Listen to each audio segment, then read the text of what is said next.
हाय, तो कैसे हो आप सब लोग। लास्ट वीडियो में मैंने कुछ ऐसी क्वालिटीज़ के बारे में डिस्कस किया था जो अगर आपके अंदर होंगी तो ही आप एक सक्सेसफुल होटेलियर बनने का सोच सकते हो। नाउ उसमें से एक क्वालिटी थी जिसमें मैंने आखिरी पॉइंट में बताया था कि भैया स्मार्ट वर्कर और हार्ड वर्कर के बीच में क्या फ़र्क होता है और स्मार्ट वर्किंग स्किल्स कितनी ज़्यादा इंपॉर्टेंट है आप सब लोगों के लिए। मैं सोच रहा था कोई तो बंदा होगा जो पॉइंट आउट करेगा। थैंकफुली एक बंदे ने पॉइंट आउट करा कि ये चीज़ होती क्या है और इसे और इलैबोरेट करके बताइए। तो मैंने सोचा क्यों ना इस बारे में एक वीडियो बना दिया जाए जिसमें मैं आपको बेसिकली एक आइडिया दूं, रफ आइडिया कि स्मार्ट वर्किंग स्किल्स कैसे काम करती हैं और ओवरऑल हॉस्पिटैलिटी इंडस्ट्री में आपको स्मार्ट वर्किंग स्किल्स की क्यों ज़रूरत है और साथ ही साथ स्मार्ट इनफ होने की क्यों ज़रूरत है। अभी सबसे पहली बात, हॉस्पिटैलिटी इंडस्ट्री में अगर आप हार्ड वर्कर हो it's good, but in case अगर आप स्मार्ट वर्कर नहीं हो तो सर्वाइव करना थोड़ा टफ हो जाता है। इसलिए आपको अपनी स्मार्टनेस और स्मार्ट वर्किंग स्किल्स के ऊपर बहुत ज़्यादा काम करने की ज़रूरत है। खैर, सबसे पहले बात कर लेते हैं कि एक स्मार्ट वर्कर होता कौन है।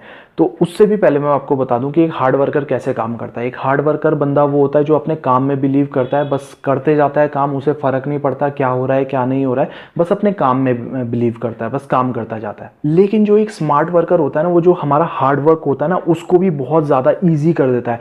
वो ऐसे करता है कि वो अपनी एफिशिएंसी को बढ़ाता है, वो स्मार्ट तरीकों से काम करता है जिस वजह से उसका जो हार्ड वर्क होता है वो जो मतलब प्रेशर जो उसके ऊपर बनना था वो कम हो जाता है। स्मार्ट वर्किंग स्किल का एग्जांपल से शुरुआत करते हैं। लेट्स से आप रेस्टोरेंट में काम करते हैं, ओके, और आप गेस्ट के पास ऑर्डर लेने जा रहे हैं। नाउ व्हाट हैपेंस, आपने गेस्ट से ऑर्डर लिया, अब आपको क्या है, रेस्टोरेंट से बैक एरिया में जाना है, यानी कि किचन एरिया में जाना है और वहां पे ऑर्डर प्लेस करना है। अब जो स्मार्ट वर्कर होगा ना, वो क्या करेगा, वो सबसे पहले ध्यान देगा कि यार यहाँ आसपास में कोई सॉइल्ड प्लेट्स, कोई used up plates, cutlery, crockery, कुछ भी ऐसी चीज पड़ी तो नहीं है। इन केस अगर पड़ी हुई है तो उसे क्या करेगा, वो अपने साथ में ले जाएगा और उसे बैक एरिया में जहाँ पे उसका डिशवॉशर एरिया वहां पे रख देगा, अपना ऑर्डर प्लेस करेगा। वापस आते टाइम भी वो खाली हाथ नहीं आएगा, वो सोचेगा कि क्या चीजें उसे जरूरत थी बाहर या आगे उसे जरूरत पड़ सकती है, तो उन चीजों को वो लेगा और उसके साथ वो बाहर रेस्टोरेंट में चला जाएगा।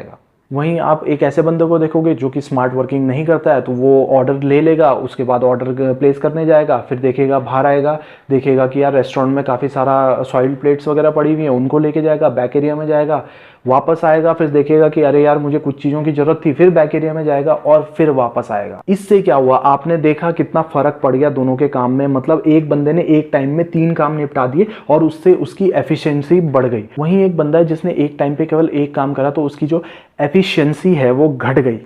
यानी कि जो एक स्मार्ट वर्कर होगा वो अपना काम बहुत जल्दी, बहुत आसानी से, without any physical mental load easily खत्म कर देगा। और जो हार्ड वर्कर होगा शायद उसको जो मेंटल प्रेशर है, जो फिजिकल प्रेशर है, ज़्यादा झेलना पड़ेगा। तो ये एक छोटा सा एग्जांपल है स्मार्ट वर्किंग स्किल्स का कि जो आपके अंदर होनी चाहिए। बेसिकली आपको एफिशिएंसी बढ़ानी है अपनी, अपना काम इतनी जल्दी करना है, इतने अच्छे से करना है, इतना नीट एंड टाइडी वे में करना है और एक टाइम में एक से ज़्यादा काम निपटा देना है, सो दैट आपकी जो एफिशिएंसी है वो बहुत अच्छी निकल के आए और आप ऑटोमेटिकली एक स्मार्ट वर्कर बन जाओगे। ये तो था आपका कि आप अपनी काम के फ्रंट में, वर्क फ्रंट में अपनी स्मार्टनेस कैसे दिखा सकते हो, स्मार्ट वर्किंग स्किल्स को कैसे इंप्रूव कर सकते हो। अब ओवरऑल स्मार्टनेस की जहां बात आती है, जहां पे आप अगर हॉस्पिटैलिटी इंडस्ट्री में लेट से काम कर रहे हैं, ओवरऑल स्मार्टनेस को आप कैसे इंप्रूव कर सकते हो, वो है थोड़ा शो ऑफ करके। ना शो ऑफ का मतलब ये नहीं है कि भैया आप अपने ब्रैग करने लग जाओ, अपने बारे में अपनी बड़ा चढ़ा के चीज़ें बोलने लग जाओ। It's not like that. बल्कि जो भी आप काम करते हो उसको दिखाओ कि आप काम कर रहे हो। क्योंकि देखो होता क्या है कि मैनेजर हर समय आपके ऊपर नज़र रखे हुए नहीं होता है, मैनेजर्स को अपने काम भी होते हैं। तो इसीलिए आपको क्या करना है, जब भी आप कोई काम खत्म करो,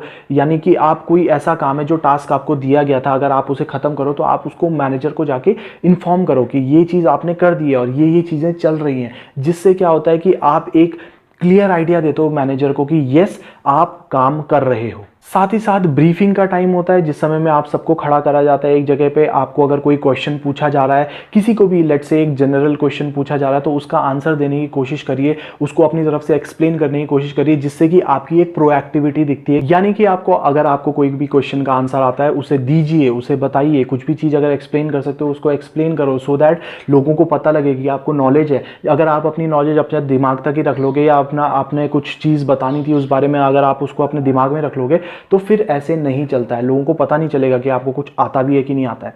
इसलिए उस चीज़ को दिखाओ, जितना आप उसे दिखाओगे, जितना स्मार्टली आप प्ले करोगे, उतना ही ज़्यादा आपको फ़ायदा होगा। एक और तरीका है जिस तरीके से आप अपनी स्मार्टनेस को इंप्रूव कर सकते हो, अपना ओवरऑल स्मार्टनेस को बढ़ा सकते हो, वो ये है बाय हेल्पिंग योर सीनियर्स। देखो, आप अपने कोलीग्स को तो डेफिनेटली हेल्प करोगे, जब भी आप काम करोगे तो you work in a team, so आप अपने कोलीग्स को तो डेफिनेटली हेल्प करते ही हो। लेकिन let's say you are server और आपका सुपरवाइजर है जो कि और कामों में भी बिजी रहता है, लाइक इन्वेंट्रीज और भी बहुत सारे काम हो सकते हैं, तो आप उसको उसमें हेल्प करो।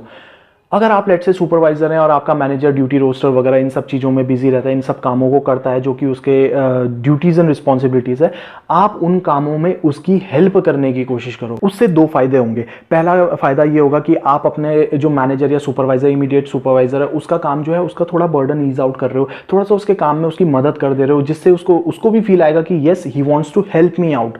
सेकंड जो बहुत इंपॉर्टेंट पॉइंट बन जाता है वो ये होता है कि भाई जब आप किसी सुपरवाइजर की, किसी मैनेजर की, आपके जो इमीडिएट सुपरवाइजर्स हैं उनकी हेल्प करते हो इन वर्क फ्रंट, तो उससे क्या होता है कि आपके जो एक रिलेशंस होते हैं उसके साथ अच्छे तो होते ही हैं, साथ ही साथ आप वो काम सीख रहे होते हो जो कि बाकी लोग जो आपके लेवल पे उनको नहीं आता है।